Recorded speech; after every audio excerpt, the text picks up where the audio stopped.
சிங்கப்பூர்லேருந்து வந்திருக்கோம். Every year வருவோம் திருவண்ணாமலை தீபத்துக்கு. ஏன்னா 8 years ago நாங்கள் வந்த வாட்டி அப்போ எனக்கு இந்த தீபம்னா என்னன்னு தெரியாது. என்ன ஒருத்தவங்க கூட்டிகிட்டு வந்தாங்க. ஒரு கேஷுவலாக ஒரு டெம்பிள் ட்ரிப் மாதிரி தான் வந்தேன். அதுக்கப்புறம் என்னோட வாழ்க்கையில் வேறு ரொம்ப சேஞ்சஸ் இருந்துச்சு. ரொம்ப மிரக்கல், ரொம்ப சேஞ்சஸ் இருந்துச்சு.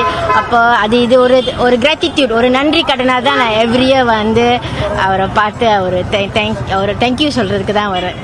I'm from Sweden.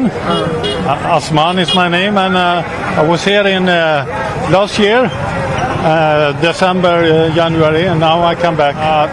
I love Arunachala and Ramana Maharshi and the ashram. Yeah, I like it. Tiruvannamalai தீப திருவிழாவில் பாடுவதற்கு முதன்முறையாக வாய்ப்பு கிடைத்திருப்பது மகிழ்ச்சி அளிப்பதாக தெரிவித்த பாடகர் முகேஷ் நியூஸ் 18 தமிழ்நாடுக்காக பரவசமாக பக்தி பாடலை பாடினார்.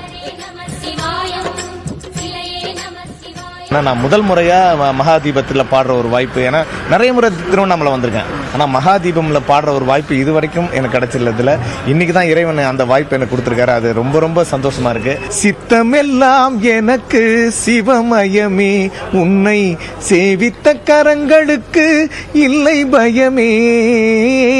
சித்தமெல்லாம் எனக்கு சிவமயமே, அத்தனில்லாமல் ஒரு அம்மை இல்லை, அத்தனில்லாமல் ஒரு அம்மை இல்லை, அந்த அம்மை இல்லாமல் இந்த பிள்ளை இல்லை. சித்தமெல்லாம் எனக்கு சிவமயமே இறைவா.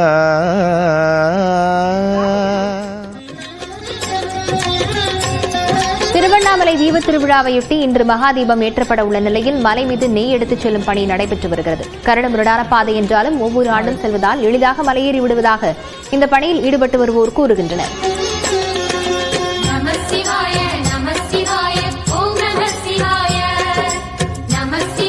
திருவண்ணாமலையினுடைய மகாதீபம் மிகப்பெரிய அளவில் கொண்டாடப்பட்டு வரக்கூடிய நிலையில தற்பொழுது முதல் முறையாக பொதுமக்கள் பக்தர்கள் அனுமதியின்றி தற்போது மலையேற்றத்தில் தற்போது அந்த மகாதீபம் ஏற்றப்பட இருக்கிறது. பல ஆண்டுகளாக இந்த மகாதீபத்தில் பங்கேற்றிருக்கக்கூடிய இங்க இருக்கக்கூடிய பக்தர்களிடம் பேசலாம். சார் வணக்கம். சொல்லுங்க, எப்படி இருக்கு தற்பொழுது இங்க மலையினுடைய சூழல் எப்படி இருக்கு? இப்போது மலையில சார் கூட்டங்கள்லாம் கிடையாது. எப்பயும் நம்ம மாமலா வந்துட்டு மேல போய் ஃப்ரீயா போய் மேல வச்சுட்டு ஃப்ரீயா வந்துட்டேன் சார். Okay okay. இப்போ நீங்க இந்த பணியில எத்தனை வருஷமா ஈடுபட்டு இருக்கீங்க? 21 வருஷம் ஆகும் சார். 21 வருஷமா? 21 வருஷம் போயிட்டு வந்துருவோம் சார். வயசுல இருந்து? ஆமா சார். ஆமா சார். உங்களுக்கு வயசு என்னன்னு? எங்களுக்கு 52வது வயசு. எவ்வளவு கிலோ? அது கிட்டத்தட்ட ஒரு 4000 கிலோக்கு மேல பொருள் எடுத்துட்டு போறீங்க. எவ்வளவு சிரமமா இருக்கும்? இந்த பாதைகள்லாம் எப்படி இருக்கு? பாதைங்க எப்பயுமே கொஞ்சம் கரடு முரடான பாதை தான்.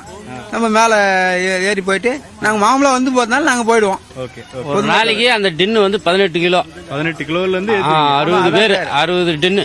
60 டின்னு மேல ஒரு நாளைக்கு மேல போயிட்டு வச்சுட்டு வந்துருவோம். அதே மாதிரி 11 நாளைக்கு. ஆண்டுதோறும் தீப திருநாளில் அண்ணாமலையாரை பார்க்க தவறுவதில்லை என பக்தர்கள் தெரிவித்துள்ளனர். கரெக்டா 5 மணி 7 மணிக்கு உள்ள தரிசனத்தை பார்த்தா அவ்வளவு ஒரு அற்புதம். இன்னைக்கே எங்களோட கஷ்டம் வெளியே ஏறி நாங்க வெளியே வரையில எங்களோட கஷ்டம் எல்லாமே போன மாதிரி ஆயிப்போச்சு. அவ்வளவு ஒரு அற்புதம். மதுரையில இருந்து வர்றோம். மதுரையில இருந்து நாங்க 10 வருஷம் வர்றோம். போன வருஷத்தை காட்டி இந்த வருஷம் கூட்டம் கம்மியா இருக்கு. கம்மி. ஏற்பாடு நல்லா இருக்கு, நல்லா தரமா இருக்கு, நல்லா இருக்கு. எல்லா இடத்துலயுமே எந்த ஒரு இது இல்ல, நல்லா இருக்கு. எல்லாருமே பாதுகாப்பா இருக்கு. எங்களுக்கு நினைச்சது நிறைவேறுது. வருஷத்துக்கு ஒண்ணு நாங்க நினைச்சிட்டு போறோம். வருஷம் எங்களுக்கு நிறைவேற்றுறாரு. மேலும் மேலும் எங்களுக்கு தோட்டத்தையும் செய்யுது. வருஷத்துல நாங்க 2 வாட்டி 3 வாட்டி கூட வந்துருவோம் முடிஞ்சா.